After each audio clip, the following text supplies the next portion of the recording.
I want, with great pleasure, to welcome all of you on this incredibly beautiful day to this beautiful location and event. I see, by looking actually at the certificates, how many graduates there are today, and I feel such pride in all of your achievements.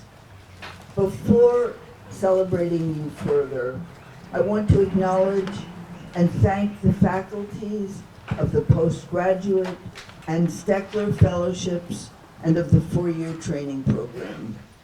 Teaching at MIP is a labor of love, and I am moved by the hard work and thought that our faculty puts into this. I'm moved as well by the hard work of the committee co-chairs and members. Faculty routinely step up when asked to do work on behalf of our community.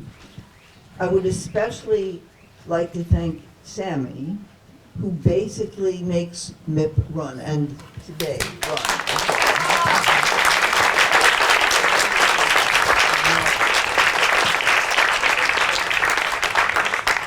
Okay, great.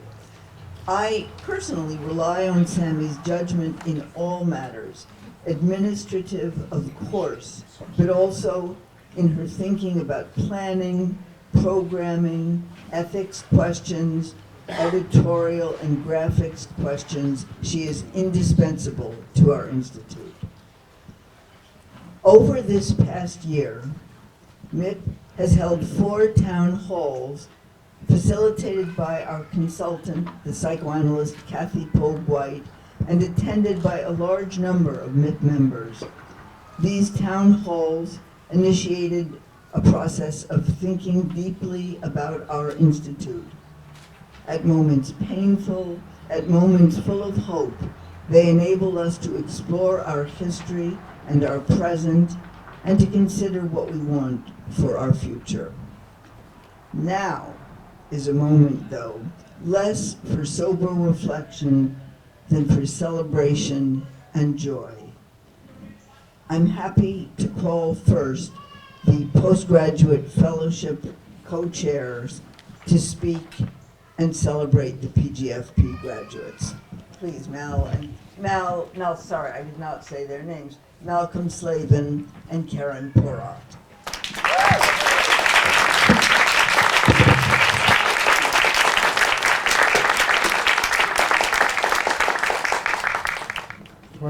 25 years ago, we imagined ourselves creating an experience for a bunch of non- and even anti-analytic psychotherapists and academics. An experience that somehow distilled the essence of what MIP had been founded to embody. They would be our fellows, who would find themselves embracing one another, one or another facet of the birth, development, and clashes of the underlying worldviews beneath versions of psychoanalysis. From its primordial struggles from Freud to airplanes, to too much noise to talk, clashes of the underlying worldviews beneath versions of psychoanalysis. Yeah, tell me if it's not, because it's very unpleasant having to talk right into a microphone. From its primordial struggles, from Freud to Ferenczi to Klein to Kohut to the contemporary international and psychosocial scene that we now call relational psychoanalysis. We never really tried, we never tried at all, not just really tried, we never tried to teach the fellows psychoanalysis or to recruit them into practicing psychoanalysis. That was not in any way our aim, and in fact, our aim is to be very open to a range of other ways of thinking and practicing and understanding things that were not, in a narrower sense anyway, psychoanalytic. While doing this broad immersion in diverse, very diverse worldviews, a kind of spirit emerged, the spirit of stories, of narratives that show and give a taste of how complex our world really is. Stories that help to name and to get the paradoxes, the tensions, and the tragedy. Not stories that rationalize, explain away, or ignore them. After all, our experience of living in communities with one another is often much more fluid and changeable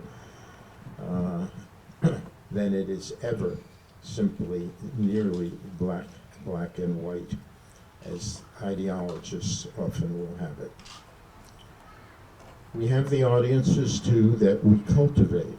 And the more we cultivate the belief that the job of psychoanalysis, as well as art, is to instruct rather than to investigate or open, to judge rather than question, to seek clarity rather than hold multiple uncertainties, the more we'll find ourselves inside a culture defined by rigidity, knee-jerk doctrine, moral judgments, and lack of imagination.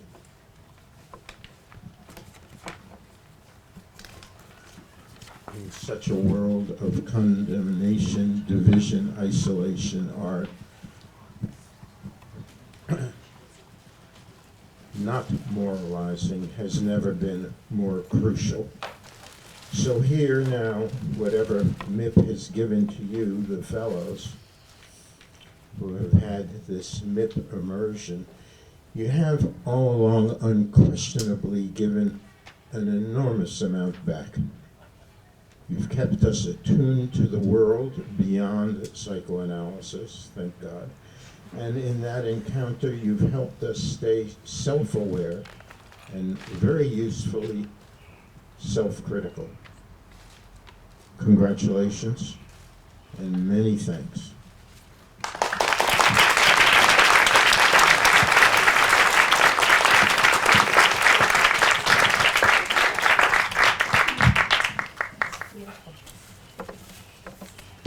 Okay, and the mentioned wonderful fellows are, please come up to receive your certificates. Sierra Black.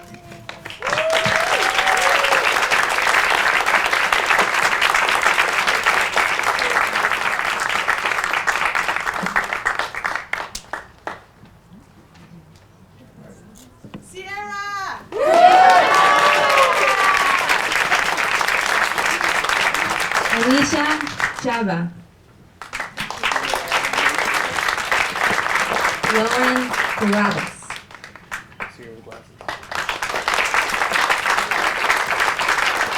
Ling Liang. Ellen McCarthy.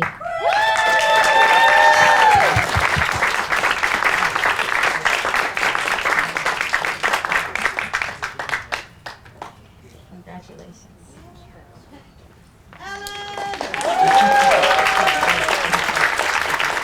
Megan Oberst. Emily Randell. Anna Smith.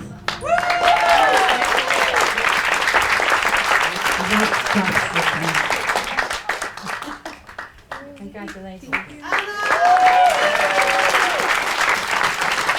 Mary Stackpole.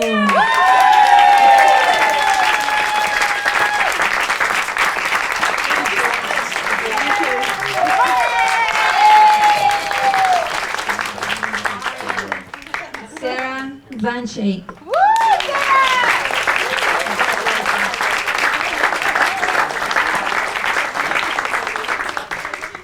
Nida Virani Qureshi. These were our first year fellows who graduated, and now to the second year class. Kate Eppinger.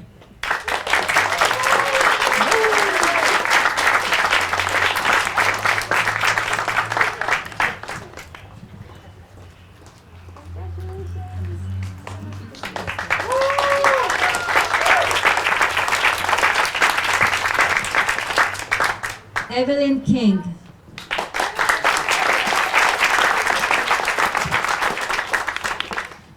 Tamara Sanderson. And Marcus Shaw.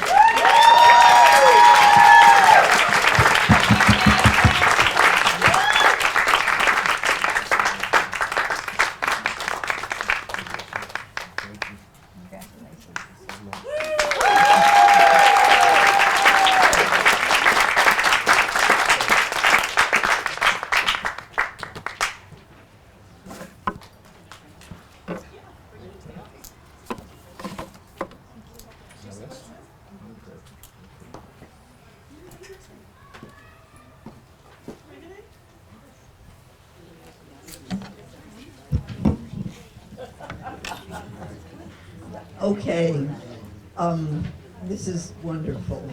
I want, no, it's not a problem. I want to now introduce Lisa Slater, who is the co-chair of the Steckler Fellowship for Child Work. Sharon Greenfield cannot be here today. And I want to just add that I think child work is so important and so integral to our understanding of psychoanalysis for adult as well as child analysts that I'm especially glad to be thinking about this now. Thank you, Frances.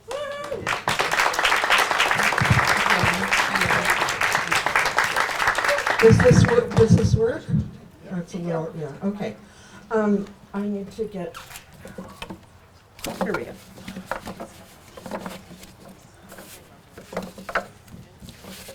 Diplomas. I just want to say we're really proud of Steckler.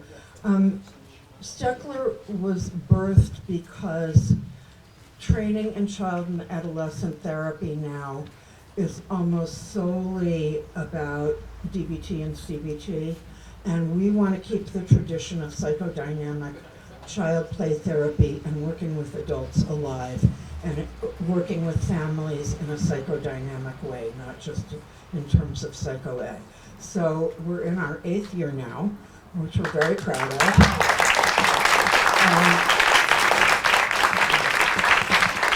Sadly, our candidates have a tradition of not coming to graduation, but I am proud to mention their names to you. They were a great class.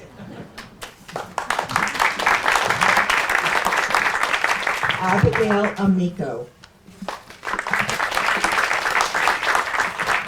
Daniel D. Simone. Judith Florio. Mary Gallaudet. Eliana Kaplan. Drew Midori.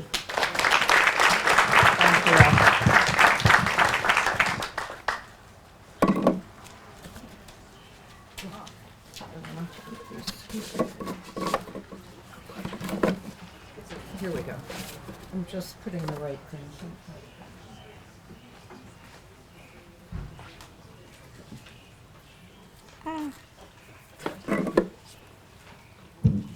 Thank you, Lisa. And finally, I invite Rob Reithmiller, the co-chair of the training program for the 4-year program, the psychoanalytic training program, to come up to introduce and congratulate and celebrate our graduating candidates. Caleb Englander, the co-chair of the training committee, has been exposed to COVID, so he cannot be here, sadly.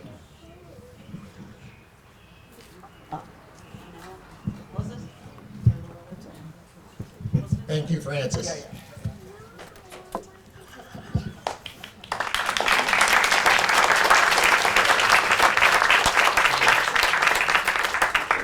Well, it's very difficult to capture what a major endeavor psychoanalytic training at MIP is, which is why we ask the graduates to come up and talk about their experience of training and what it's been like for each of them. I will say I've really had the pleasure of getting to know each of our graduates in different ways, and I'm really excited to have them as part of our community. We're really blessed to have them as part of MIP. One of the things I love about graduation is you get a sense of how varied people's experiences of training. It's really an individualized experience, and we learn how MIP training can be transformative in very different ways for different people. So I'm looking forward to hearing from each of these graduates. Yeah. The first graduate that we're going to hear from is Dr. Kara Brown, and speaking for her will be David Doolittle.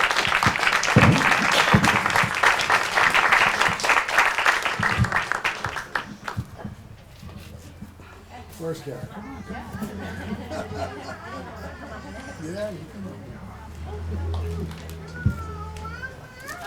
Thank you. All right.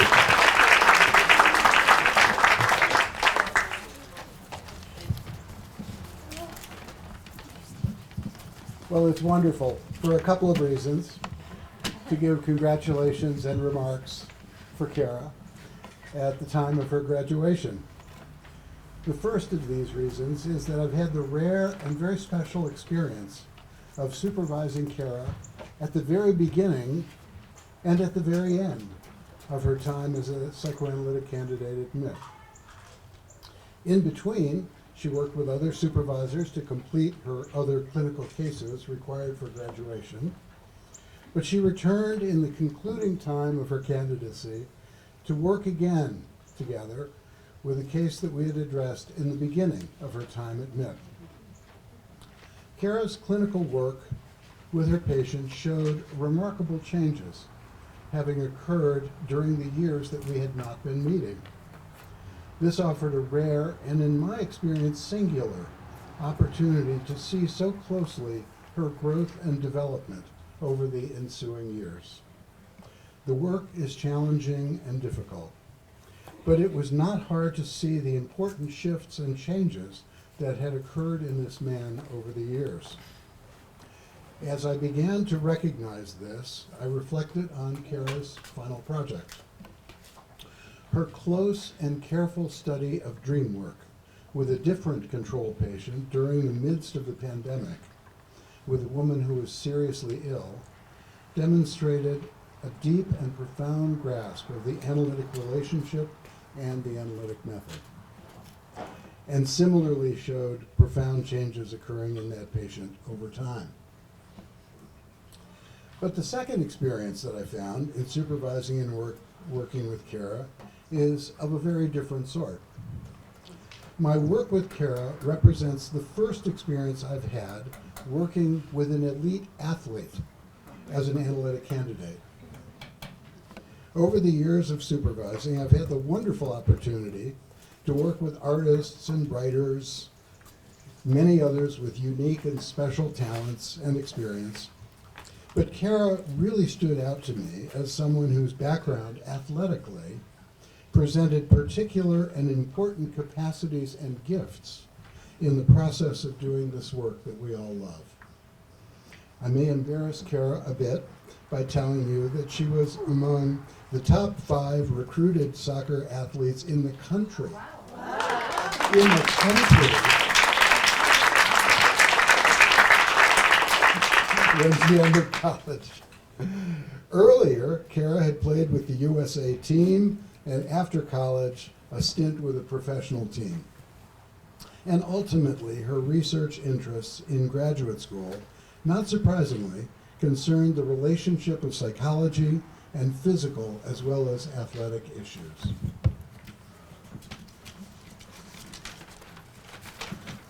What I began to realize in our supervisory work was the extent to which capacities and strengths of high-level athletics are a unique contribution to psychoanalytic work. Capacities like the intense persistence in the face of stubborn and unyielding obstacles, drive, and an enduring sense of hope in the conduct of one's efforts. I began to see that Kara's intense athletic background was in many ways continuous with what appears to be the very different endeavor of psychoanalytic work. For these reasons, and of course for many others, supervising Kara over the years has been a wonderful opportunity and a wonderful experience. Our relationship has been very enjoyable, and in terms of our work, utterly fruitful. She now takes her place among us as a graduate psychoanalyst and will make many contributions to her patients, her students, and our institute. So please join me in welcoming Kara as a new graduate of the Massachusetts Institute for Psychoanalysis.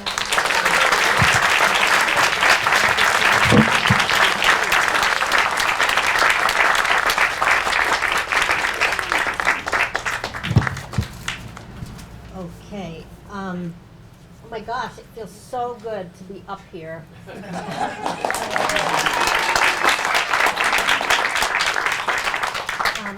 It has been such a long journey for me, and I hope with the words that I've provided today, you can hear some of my joy in it. Finding MIP was like finding a gentle coach I never had during my athletic career. In my youth, I trained hard with a private English soccer coach, and by hard, I mean he drove me into the ground from age 11 to 18. While I achieved a few great athletic honors, I never had a gentle coach who allowed me to move forward in my own way and with my own pacing. Thank you. The professional setting of MIP allowed me just that. My pacing to finish this program has been long-winded, but slow and steady wins the race, or so I've been told. As David mentioned, in my final paper I wrote about dreams and the transformation in an analytic process when a patient has contracted long COVID. In writing this paper again, I was able to proceed at my own pacing and find my voice, certainly an internal odyssey that continues to evolve. In writing this paper, it was like I was metaphorically asking, Stuart, how many more sprints do I need to do? In my whole athletic career, I never had a coach that ran or sprinted with me. Draft after draft after draft, Stuart lent me his mind, his creativity, keeping pace step after step as I navigated writing my final paper. It made me think, damn, this senior analyst can run.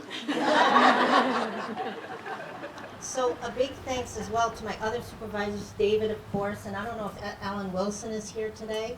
She was wonderful, and their ability to kind of help me develop this effusive capacity for analytic listening in the realm of the analytic method, which was wonderful. And then a handful of others who generously gave to me on the sidelines, those who I had in classes, etc., who embraced this retired athlete, allowing my athletic moxie to reverberate through many seminars, small group discussions, and clinical case reports. So as I look toward my future working as an analyst and doing other professional activities, and the building blocks that I've now internalized from MIP has been a cornerstone and indispensable part of my learning. And last but not least, I want to give a shout out to my analyst, my best teacher by a landslide. There is a phrase in athletics, leave it all on the field, and this we did, and we did collaboratively. Although not an athlete, she was relentlessly and painstakingly showed up over a decade, time and time again, helping me open up new internal spaces, thus giving me my life new directions and dreams. So I'll end here. Thank you again so much to this community for embracing this retired athlete, but now as an analyst who's ready to roll, not by sprinting, but by walking.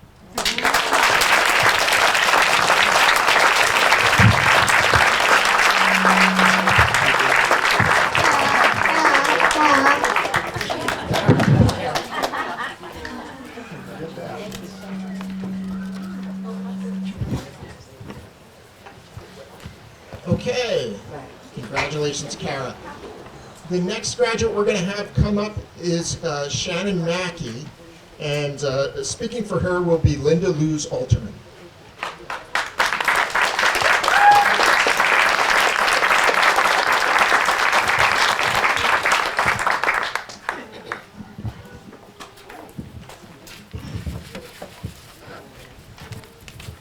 Well, can you hear me?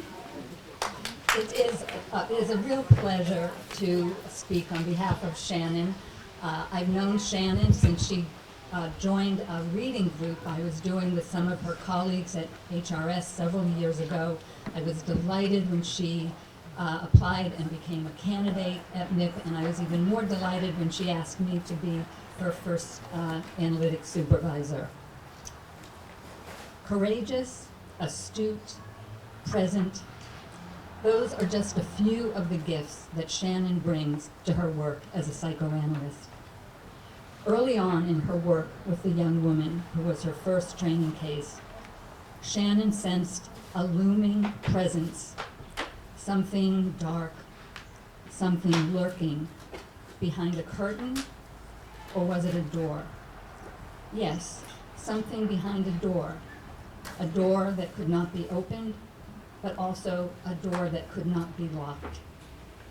For a long time, there were no words, just a barely discernible sense that could not be named, something unspeakable.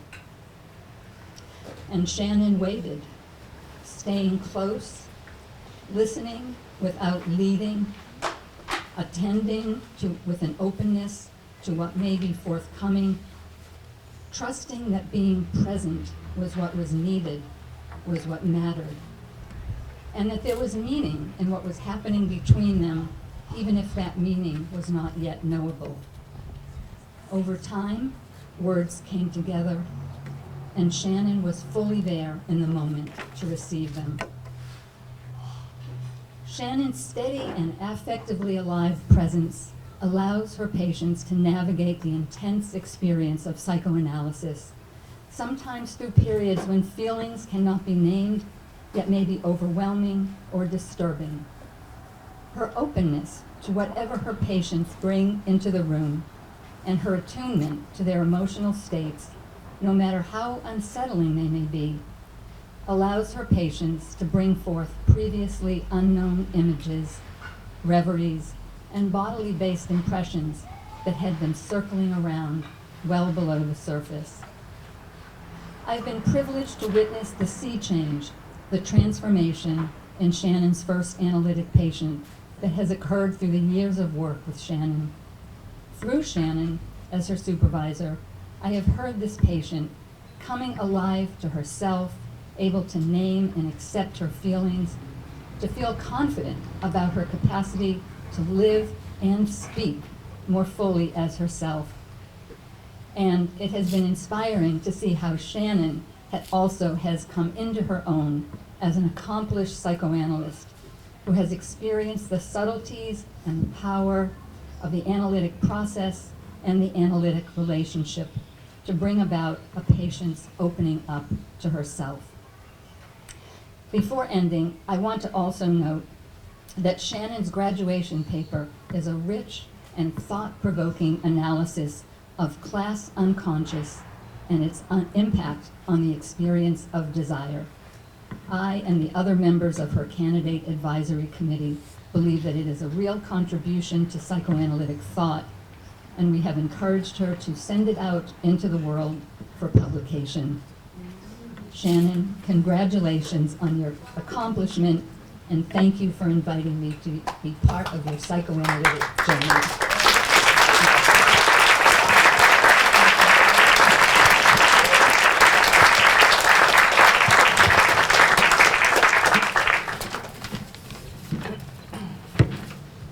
I wish Linda would just keep going.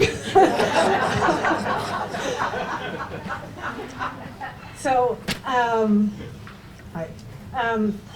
I want to share with you all that I am sharing this milestone day with the patient that Linda just discussed. She's getting married today.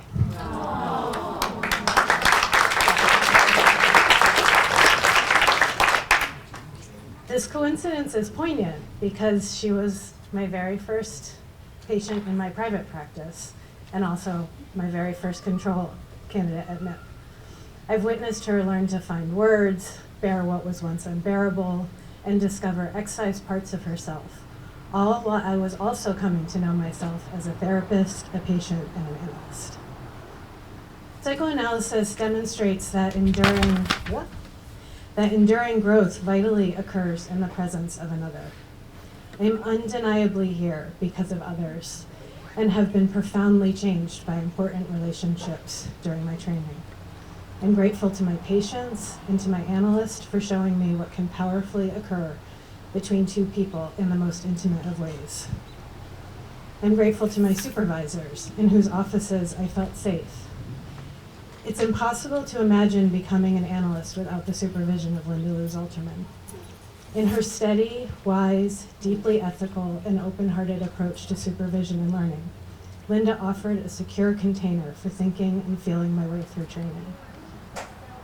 I'm grateful to Jade McLaughlin, who keenly taught me to explore the deepest affective states inside the strongest framework.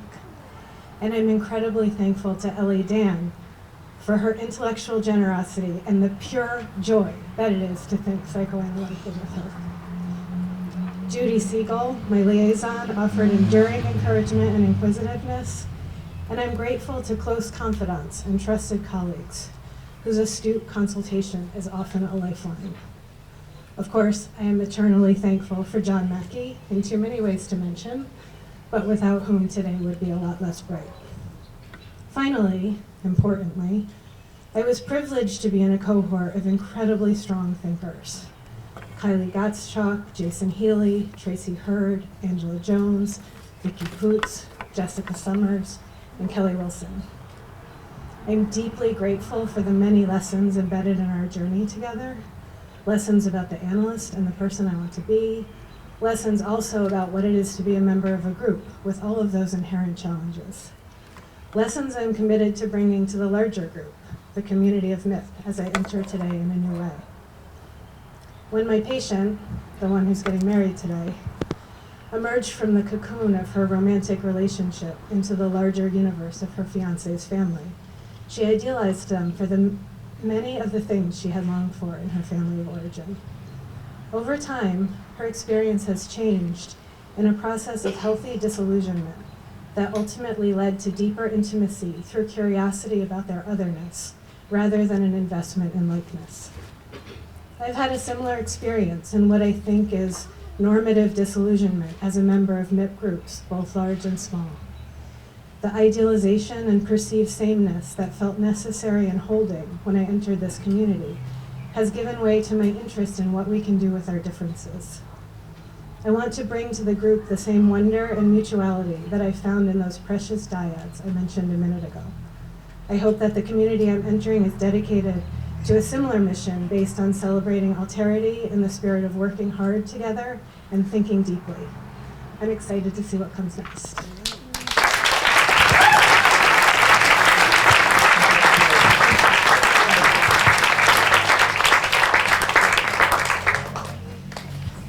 Okay, next we're going to have Mark Pooler come up, and speaking for him will be Richard Franklin.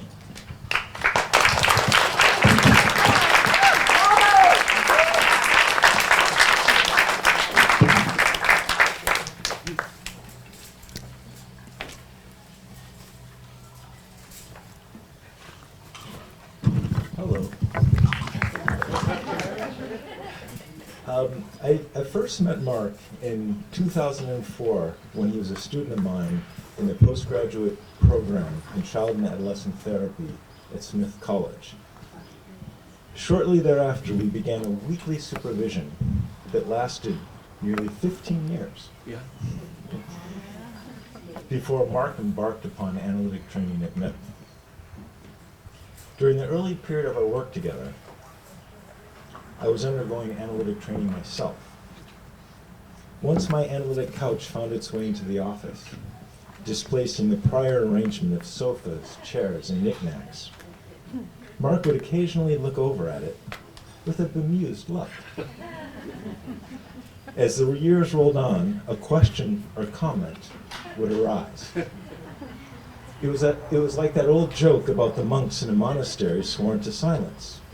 At breakfast, a monk who had not spoken for 3 years looks up from his bowl and says, "I hate oatmeal." A year later, a second monk says, "Well, I like oatmeal." Another year passes, and a third monk slams his mug on the table and says, "I'm sick and tired of this constant bickering." But unlike the monks, Mark's occasional questions and comments became dialogue and serious inquiry. And as I reflect on it now, it makes me think of Marion Milner's notion that as a self develops in a creative process, there's often a new division of the me, not me. One in which there's more of the me in the not me, and more of the not me in the me. This formulation precisely echoes our evolving conversations about training. At first, becoming a psychoanalyst was completely a not me idea. Mark would ask about it, but in a purely academic way, something that wholly remained in the area of, yeah, that's interesting, but I could never do something like that. But gradually, and this was such an exciting and beautiful thing to watch, as more of the me entered the not me, his questions became more pointed and engaged. How would I manage training while having a full-time private practice? How would I fund it? What are MIP classes really like? And would I have to stop seeing my therapist and see an analyst? Once Mark entered the 4-year training program, from what I've heard over the years, it seems that the same process occurred in terms of his candidacy. People initially described him as holding back a bit, waiting to speak, being careful about what he said. But as training proceeded, and I'm thinking here about specific classes in the 3rd and 4th year I've heard about, Marx became more fully engaged with the material, more assertive with his own thinking, as if he was in the process of discovering his own psychoanalytic voice. And following Milner, there was more of the not me in the me. I noticed the same evolution in his clinical work. It felt like such a lovely and organic extension of our 15 years of weekly supervision when Mark picked me to be his first supervisor. We were both excited to dig in and get to work and see what's the psychoanalytic business all about. But unfortunately, the patient was not. And in the end, his first control case collapsed. What so impressed me about Mark was how well he dealt with his sudden rupture and trusted me again to start on him with a new case. This time, a very complex one, with a lot of acting out, a lot of testing of the frame, and a lot of ups and downs. Even between the two cases, I could already notice a shift in Mark taking a more direct approach with his patient and flexing his psychoanalytic muscles in a new way. He had recovered himself, and we together had recovered the supervision that was thrown into crisis after the loss of the first patient. So now I want to say something more about this theme of resiliency and recovery in the context of the medical issues that befell Mark near the end of his training. As some of you might know, these issues required Mark to take 2 separate extended medical leaves and cope with the fallout this had on his patients. For his final project, he wrote a paper that so poignantly captured the whole experience of what it was like to go through these 2 harrowing medical events and the recovery, while at the same time having to manage his clinical practice. He captured so well the analyst's vulnerability, both in interacting with the medical world and its objectifying and at times rather dehumanizing practices and procedures, as well as what it was like to return to work and face his patients, with the vulnerabilities inside them that got evoked, both in his absence and in his return, as they noticed the physical changes that had occurred for Mark. I was especially struck by the dedication and courage Mark displayed in showing up for his patients, despite his own uncertainty and fear about what was happening to him in the context of these medical events. As I read his paper, I could feel how much Mark had grown into his role as a psychoanalyst. his capacity to make use of his countertransference, to understand his patient's experience in these moments of crisis, was beautifully rendered throughout the paper. All of us on his committee were incredibly impressed by how well Mark was able to bring to life in his writing the affective reality of these experiences, alongside an exacting account of the utter complexity of trying to manage his full-time practice under such severe stresses. We hope you will either publish the paper or find a forum in the MIP community to share it. It really is a significant contribution to the literature. As Mark steps into his new role as a graduate analyst, I imagine there will be more of that same me, not me tension as he takes on a more active life at MIP, as a teacher, as a writer, and as an engaged member of the community. It was such a great privilege for me over these past 20 years to stand alongside Mark during his process of becoming a psychoanalyst, and I look forward to the next phase in our long and evolving relationship.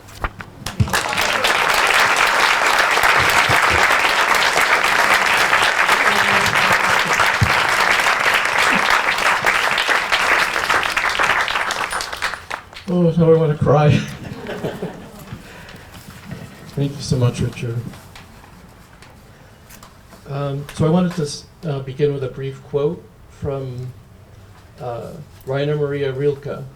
He was an Austrian poet and novelist, and he was a contemporary of Freud's, and the two met on at least one occasion. He wrote, "I beg you to have patience with everything unresolved in your heart, and try to love the questions themselves as if they were locked rooms or books written in a very foreign language. Don't search for the answers which could not be given to you now, because you would not be able to live them. And the point is to live everything. Live the questions now. Perhaps then someday, far in the future, you will gradually, without even noticing it, live your way into the answer."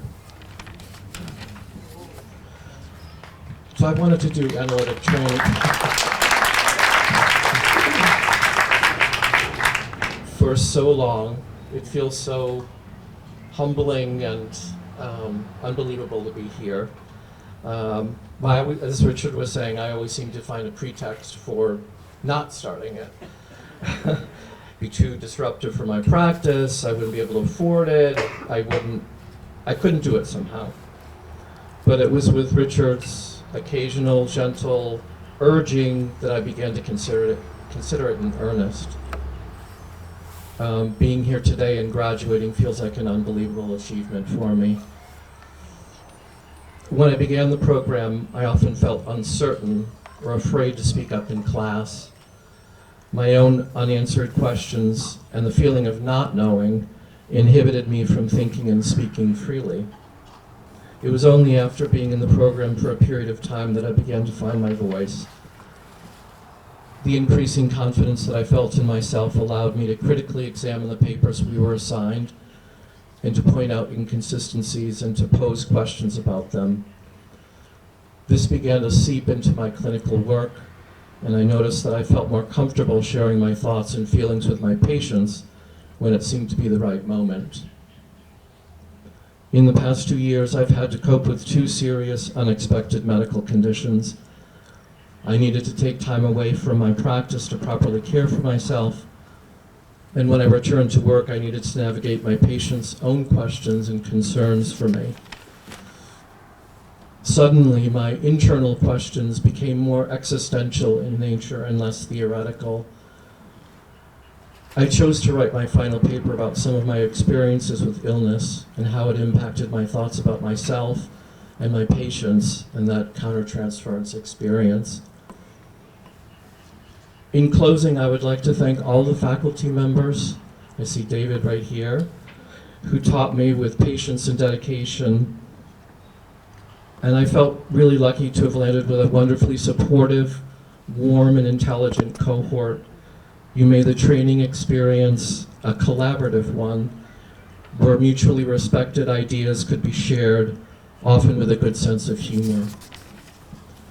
I'd also like to thank my supervisors, Richard, Rob, and David Kemmerer. I had three very different control cases, but a shared through line for all of them was a history of childhood trauma. I felt comfortable enough to be vulnerable with my supervisors and to give a nuanced account of what it felt like to sit with each of these patients.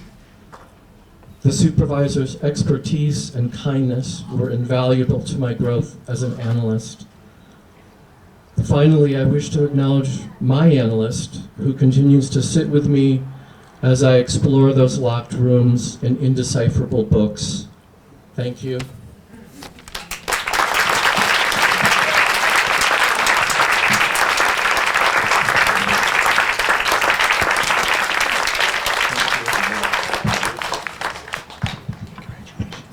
Thank you so much. Thank you.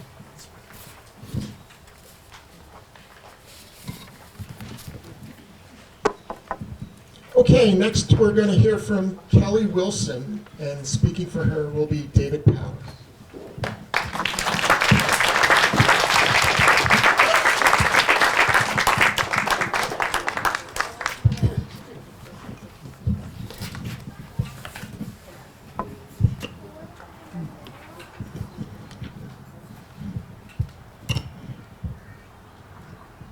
I can't stand progressives, so I have like 5 different. You'll have to bear with me. I understand. Oh, a fellow traveler. I love that. It's really a great pleasure to be here and to see so many old friends and colleagues, and especially to be seeing Kelly at this point, graduating from MIP. I think I first met Kelly when she was a CHA fellow, right? I would say 10 years ago or 14. The years do go by. And at the end of that year, I had been quite struck by her intelligence and her thoughtfulness and her deep, deep compassion and empathy for her patients. And as we were saying goodbye and she left, I thought to myself, I think she would make a good psychoanalyst. Then Kelly kept on coming, and she finished at CHA, and she then told me she was going to BIP. Everybody remembers BIP? And yes, where she was for 2 years? Yeah. And we talked about cases, and she kept coming, and as she finished her BIP time, I thought to myself, I wonder if she's going to become a psychoanalyst. And Kelly, however, never really raised this herself. She never said, gee, I want to be a psychoanalyst. So then, if I remember the chronology correctly, you were beginning your private practice, and I thought, well, okay, that's a good step towards becoming a psychoanalyst. And then she told me that she was going to put a lot of time and effort into becoming a very well-trained couples therapist, which she did for several years, right? Yep.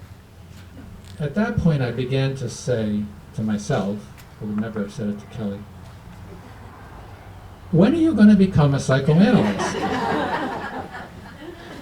Anyway, at that point I said, David, you're too invested in this. Give it up. And then one day she came and said, I'm going to become a psychoanalyst, and told me she was in the process of enrolling.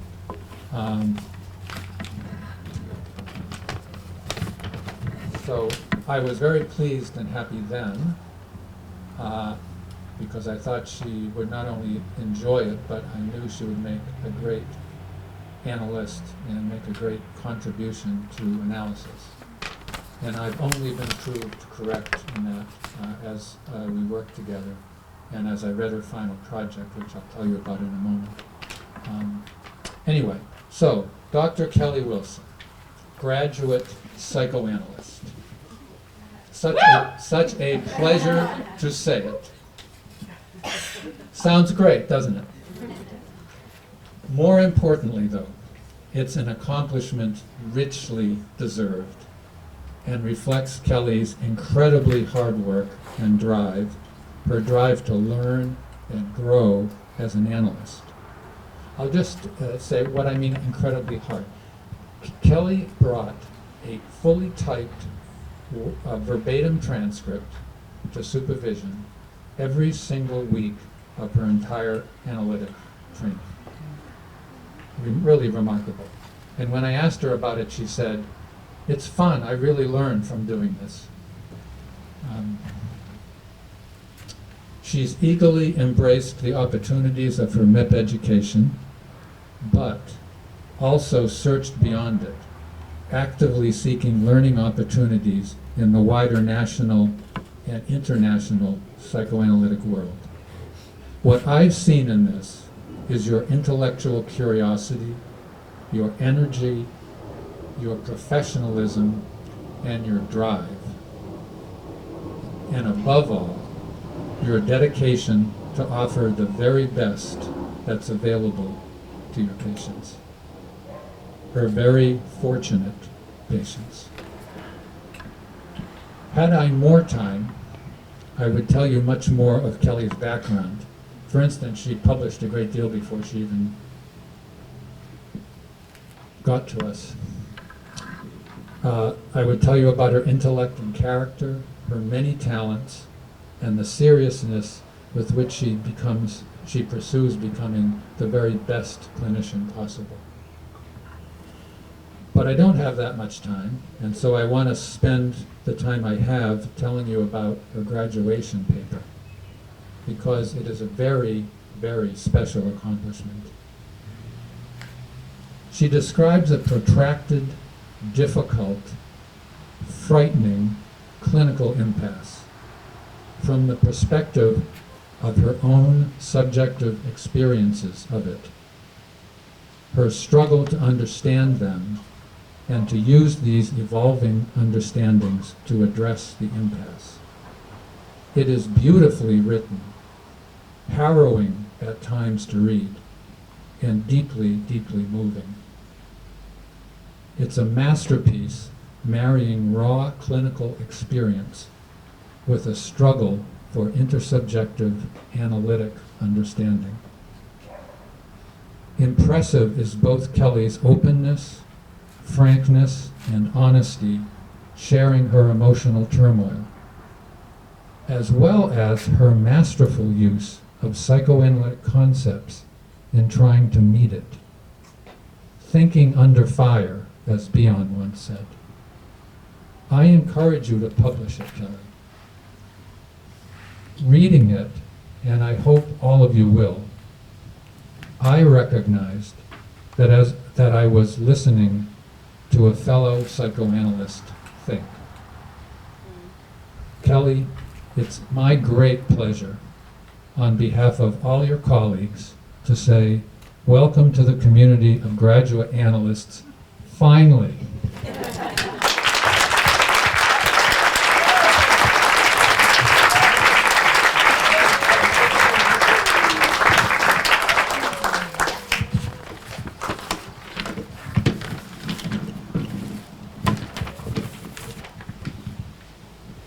Thank you, David. That was beautiful.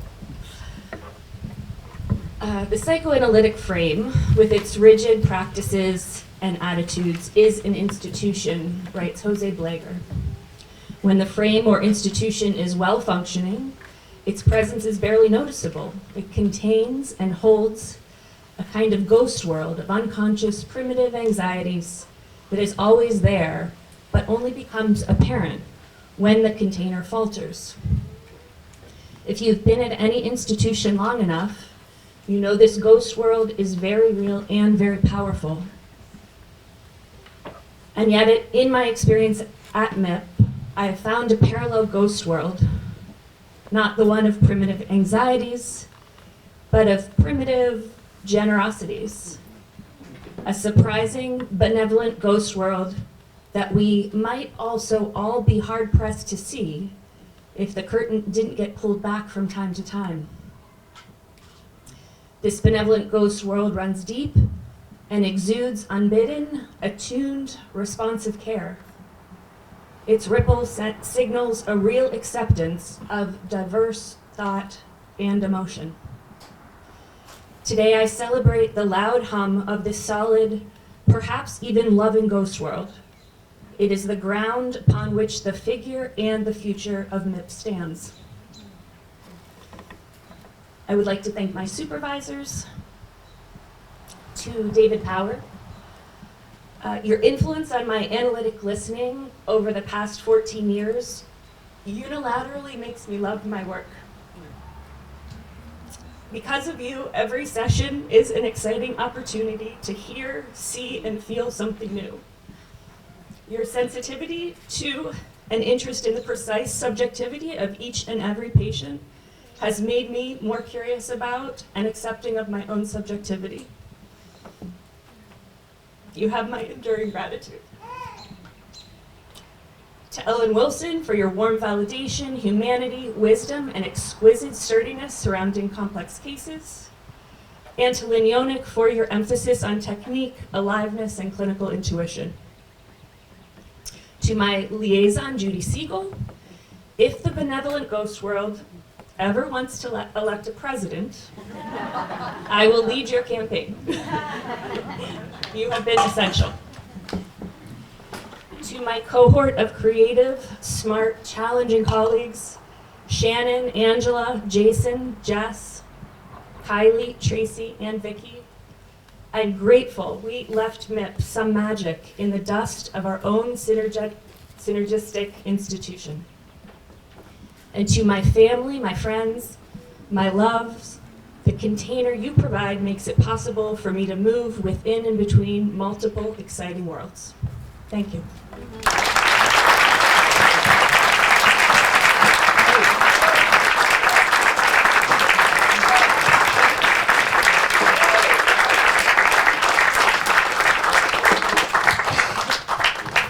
I'm going to be thinking about that one. Robert Dyer is also graduating today, and sadly, he has had a family conflict. So we're going to invite Robert Dyer to speak, and also invite somebody to speak during our fall party, which is going to be an art auction. So that's very exciting, something to look forward to. But last but certainly not least, the next graduate we're going to have come up is Sarita Yadavali. And stepping to her will be Richard Frank.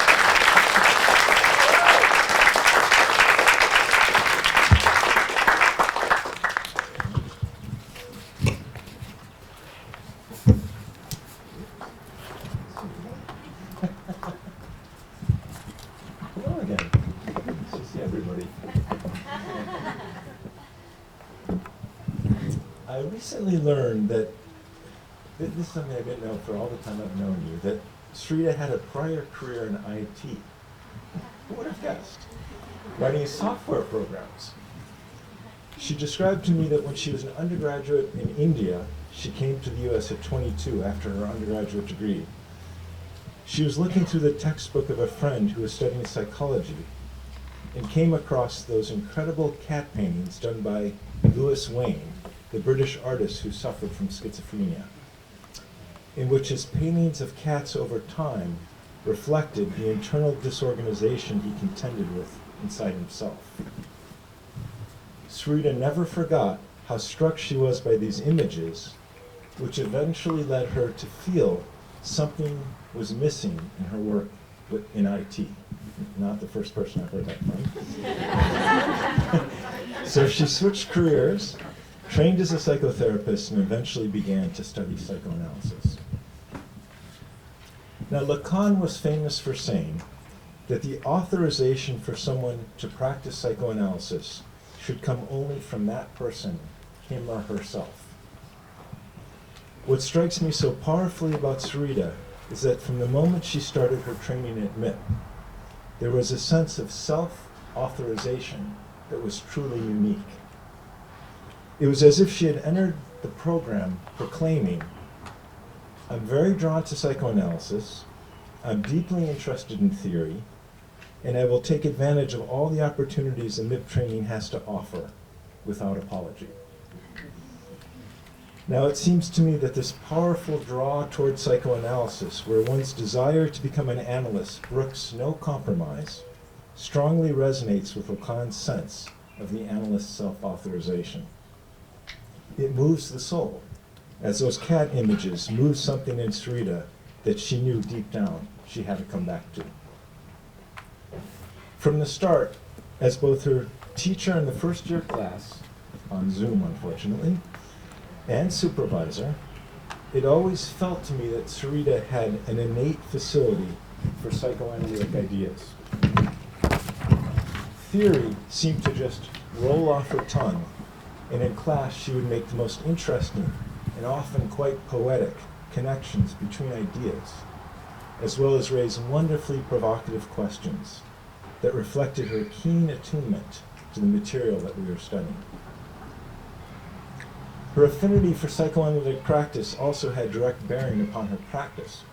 For psychoanalytic thinking also had direct bearing upon her practice.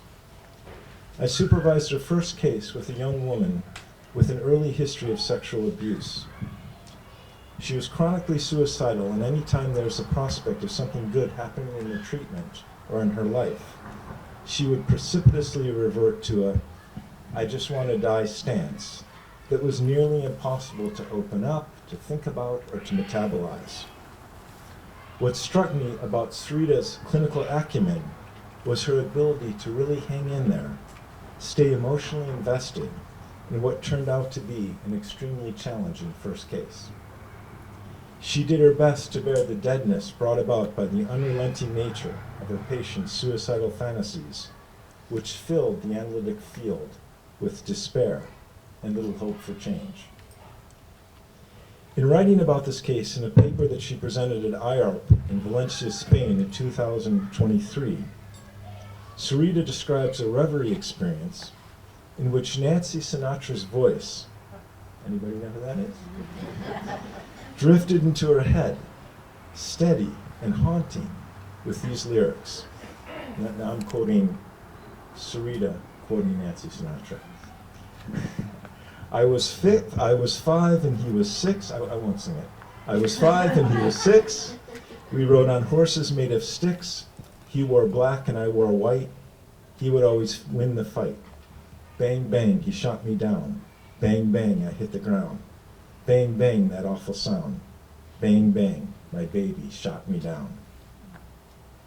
Sarita writes in her paper, "This reverie has the impact of jolting me out of my deadness, and in a subsequent session I was able to see my patient with a new mind's eye, not just as a child who needed rescuing, but also as a heartbroken but willful young woman." She goes on to describe how her own psychological work on this reverie changed the course of the treatment by shifting her understanding of the suicidal fantasies that had been so difficult for both of them to bear. As her supervisor, I felt a very similar sense of despair in terms of how to help this young woman, how to move things forward, as every intervention ultimately reverted back to the same suicidal self-despair. Sarita was a first-year candidate. She had not yet even been formally exposed to the likes of Ogden or Bion or Farrow, but instinctively, she allowed the emotional impact of this powerful reverie to form the backdrop of the complicated dynamics of this case. And synchronistically, it was a song that had a very powerful effect on me as a child, growing up and hearing it on the radio. So Nancy Sinatra became the much-needed third, both between Sarita and her patient, but also between Sarita and myself, as the processing together of this reverie offered a new vision of the dynamics of the case.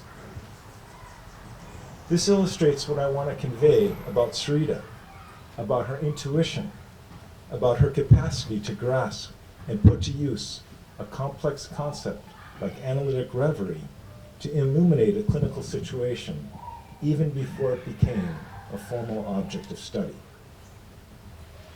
During her time as a candidate, Sarita published a very stirring paper about the death of her friend, a doctor who had committed suicide from the stress of treating COVID patients during the pandemic. There, with an amazing facility for linking together disparate ideas and traditions, she connected Indian mourning rituals to Winnicott's capacity to be alone in a paper entitled Mourning and the Capacity to Be Alone, Cultural and Existential Rituals and Loss, which was published in Psychoanalysis, Self, and Context in June of 2022. She was also the recipient of the IAPSP's 2022 Early Career Professional Scholarship and the winner of Division 39's 2021 Canada Essay Contest. And with all the time, focus, and discipline required to think through and write such papers, Sarita also took on the challenge for the first time of teaching. She began with a course given at the Psychotherapy Institute at Back Bay on female sexuality, where she traced the evolution of that concept from Freud to contemporary thinkers, as well as teaching a highly regarded Dimensions course with Dennis Plant called Lacan, Cinema, and Psychoanalysis. Without question, that's an extraordinary resume, and I have no doubt we will continue to hear bold and impressive things about Sarita as a graduate analyst, as we anticipate the many ways she will bring her unique gifts as a teacher, writer, and scholar to the MIP community.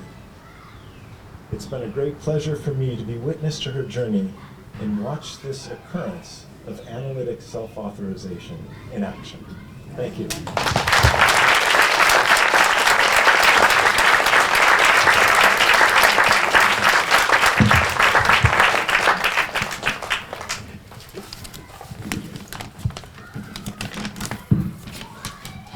Thank you, Richard. My dad is here today.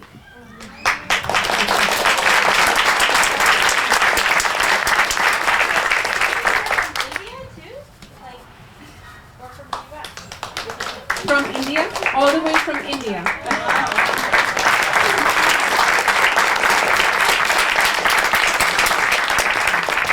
Thank you. Thank you, everyone. My dad is here today all the way from India to attend this event. I remember when I was around 10, going up to him one afternoon and complaining that I was feeling bored. He went up immediately to the bookshelf, took out a copy of Will Durant's Story of Philosophy, handed it to me and said, "Here, this should keep you occupied."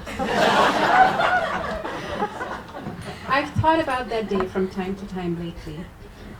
I'm very glad for that, and for every time my dad challenged me to read difficult text and grapple with difficult ideas.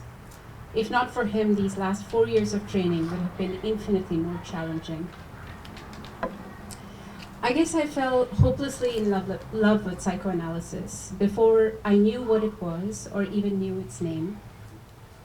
Maybe it's true for all of us who love this work, but it wouldn't be an exaggeration to say that psychoanalysis saved me from a kind of symbolic death.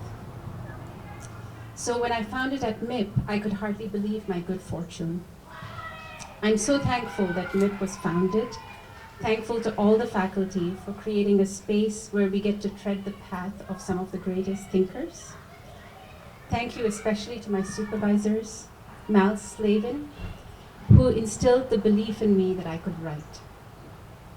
Early on in the training, the subject of Hindu death rituals came up during a class discussion of mourning and melancholia. "You should write about it," Mal said to me. Simple words that had a profound impact on me. I want to thank Stuart Pizer for taking time on a Saturday afternoon to sit down with me, read my writing, and offer such valuable input and guidance. Stuart is here. Stuart, I could really feel that you were really rooting for me and wanting me to succeed. Thank you. To David Power for encouraging me to hold on to myself and trust the psychoanalytic method during an acute crisis with a patient. And to Richard, with whom I've worked the longest and on some very difficult cases. Richard's steadiness grounded me time and again in the midst of intense frustration and anxiety. But even as Richard provided containment, he never stopped holding me to a high standard, continually challenging me to think and work more deeply. I really hope that some of Richard's clarity of mind, integrity, and dedication rubbed off on me. And thank you to my most important teacher, my daughter, who's also here, whose honesty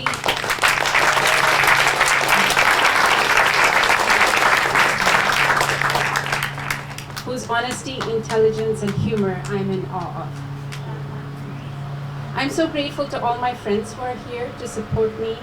One of them has flown from out of state.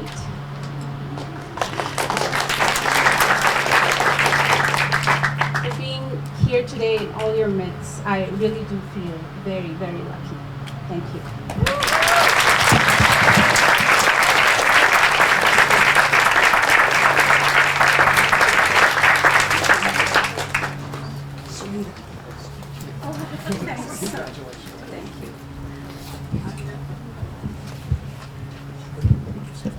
Okay, maybe we can give all the graduates a round of applause.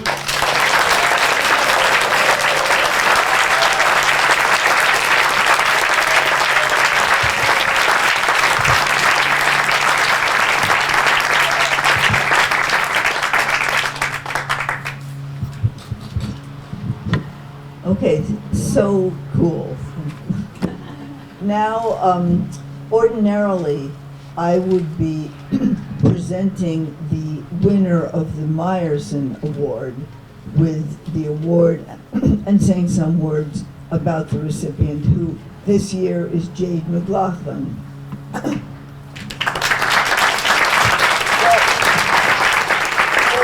We'll have an opportunity to applaud in the fall. This is the first year that Jade has been unable to attend this graduation party. She's chagrined and sad, but she will be at the fall party, and I will present her with the Meyerson Award then, which is a very meaningful award, and I'm very proud of her for it.